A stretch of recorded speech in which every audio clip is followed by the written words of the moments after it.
that Nepal's political system has for a very long time benefited from the fact that Nepalis are a patient people. But our meetings tell us that their patience is running out. I believe that they will not wait a long time, and that they must quickly see tangible benefits from constitution making, or they will join the unhappy people. And when the happy people become unhappy and join those who are already unhappy, one can expect serious trouble to follow. So that is why the transition to federalism is so important. Proposition 3, to be a success, the transition to federalism should be grounded on some basic principles. You might think of others. I would suggest these. My first principle would be fairness. Just as there are many people who are optimistic about federalism, there are many who are fearful. The fear that the winners will be rewarded and the losers will be punished is there. At every step, the transition must aim for fairness for all. Planning. The transition to federalism should be well planned and should not be an ad hoc transition. When will it start? What comes first, second, and third? Who's in charge? Who pays? Who lends? How much money will it cost? My third principle would be do no harm. No one who depends on a government service should be worse off under the transition than they were before. Schools and hospitals and roads and businesses and markets, they must all remain open. And nothing will undermine the transition any more quickly than schools which go unfunded, than hospitals cannot be reached because of civil unrest, than roads that are not repaired so that people can't take their goods to market. Improving services is important. The people's need for services will not stop just because a new governance structure is being built. When the Constituent Assembly's members went to constituencies all over the country, they asked a series of questions. One of them was, would you prefer a French-style presidency or an Austrian-style presidency? And person after person replied, I would prefer water. I would prefer a road. I would prefer a closer school. So if these new services can be built into the transition process, there can be a sense among the people that life is indeed improving, and that will add credit to the process. My next principle would be accountability. I am not a reliable critic of what's gone on in the history of Nepal, but certainly many people on all sides of all questions think that there could be improvements in accountability. Accountability of government and accountability of political leaders. So who will be responsible at each level for making sure that the necessary things are done? I used to work for Bob Rae, and Bob and I were both close friends of a famous Canadian politician named Ian Scott, whom some of the Canadians will know. And Ian used to say, when all else fails, tell the truth. I would recommend that in this process, that those who are managing the transition tell the truth. People are not naive or foolish. They do not believe that they will become rich overnight or that their children will have PhDs when they wake up in the morning. But they do have reason to be skeptical of their political leaders. So, one principle could be to make promises, try to keep them small, and try to keep them. Proposition 4, the guiding framework for the transition to federalism must be laid out in the Constitution itself. The report of the Constitutional Committee has already dealt with one part of the transition provisions in the new Constitution. These are what might be called the stability provisions. They are found also in the constitutions of 1990 and 2010. They're found in most constitutions. So again, let's go back to May 29. On the day after proclamation, none of the new institutions exist. It is the Constitution itself that must answer the most basic questions. Here are some that are on my mind. Number one, do new states and local government come into being immediately, along with the proclamation, or only after a period of time? If they come into effect immediately, how will they be governed until first elections can be held? If they come into effect after a period of time, is it on a date fixed, say after 1 or 2 or 3 years, or do they all come into existence at the same time? Do states receive all their powers and resources at the beginning, or is it a harmonized process so that they get powers and resources when they're ready to take on the functions and be accountable for them? And who decides if they're ready, and who helps them get ready? Who is responsible for overseeing the practical elements of building the new state? Is it the new national executive through governmental ministries? Is it a high-level body, something called a Constitutional Implementation Commission, perhaps structured as an independent constitutional body with a limited lifespan? Is it the legislature itself through a parliamentary committee? In looking for answers to these questions, there are examples to be found all over the world. In Spain, for example, the Constitution allows regions to declare their autonomy when they choose to do so. In India, there were important national planning bodies.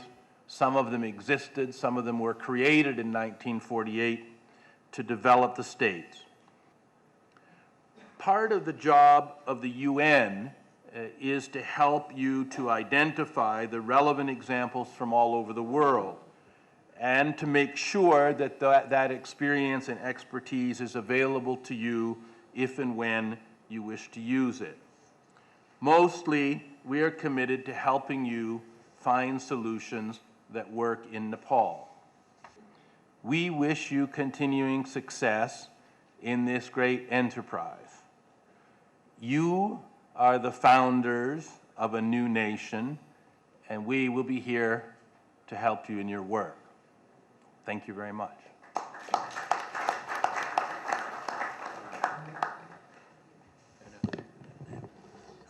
Thank you, Dr. Taman, for your presentation. Since you have been here with us for a long time, you know the root cause of our conflict and your prescription in course of constitution making. Things like sharing of power through federation and also improving impunity and the scenario after the promulgation of the constitution that are really something useful to us. And the Constitution Assembly members will take that into seriously in course of Constitution drafting. Thank you very much. Now I would like to request our well-known scholar, particularly here in Nepal among us, Dr. Yash Ghai, to make comments. Somebody asked me yesterday if I would sit on this panel. He asked me if I would speak on implementing constitutions. Of course, transitions are an aspect of implementation, but there are some differences. I mean, there are different understandings of transition. We could say that Nepal is in a transition from the 1960 constitution to a new constitution.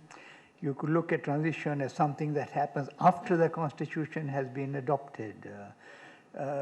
I'm going to speak on implementing a constitution, but I would like to just make 2 or 3 comments on what the distinguished speakers have said.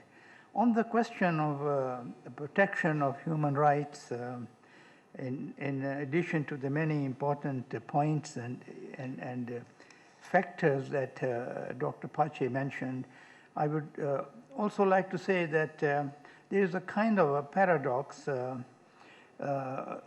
in post-conflict context, because the conflict has been, in most cases, marked by very grave violations of human rights. On the one hand, that produces a culture of impunity, so that it is very hard to bring into practice human rights. On the other hand, the very violations and the misery they cause produces a lobby for human rights. So people begin to appreciate the importance of human rights as a framework for security and peace. Another element, I think, is that very often the transition period is still marked by the presence of armed groups, people who are negotiating long-term arrangements and negotiating the peace settlement, have blood on their hands, and so there are negotiations about amnesties, which in one sense is against the spirit of human rights. So one is instantly forced into very fundamental compromises just to keep the transition moving. I think also there are, I think John Pache mentioned that, different interpretations of human rights. In this room, in the session this morning, it was clear that people had different perceptions of rights, priorities among rights, and rights themselves become a source of conflict. Again, something that Dr. Pache had mentioned. So I think so the situation about human rights is quite complex, and also the institutions, often international UN institutions, but local institutions as well, are established or revived, and you have quite a complex situation. And yet it seems that the future success of whatever transition is in place depends on a satisfactory, building a satisfactory basis for the protection of human rights. I won't say more than that. His paper was very comprehensive. On Mr. Thaman's point, he's picked up a critical issue, that of federalism, I think quite correctly as an important factor. And it is, of course, as we discovered in our discussion this morning, about the most controversial issue, perhaps more or slightly less than affirmative action and quotas, both we discussed this morning. But it is also an extremely difficult area to implement. Even if there were an agreement on federalism, implementing a federal system from a highly unified, centralized state is very difficult. And I don't think people sufficiently realize the enormous technical and political difficulties that face setting up a federal system out of a unitary state. But I won't say more than that because I want to save my time for my own issues.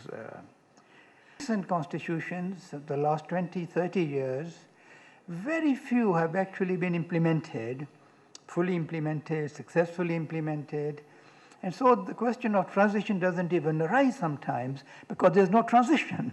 Things don't change from before the Constitution was made. Why is that? I think there are quite a large number of reasons why constitutions in the last 30, 40 years have been a story of of failure. A lot of energy goes into making constitutions, as no country more than Nepal knows, and often the results in terms of change of systems of government, allocation of resources, greater freedom, greater participation, these don't materialize. The constitution may survive as a parchment piece of paper, but it has very little impact on the way in which society is governed.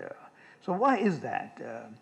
I think part of the answer is in the nature of contemporary constitutions as compared to the older constitutions.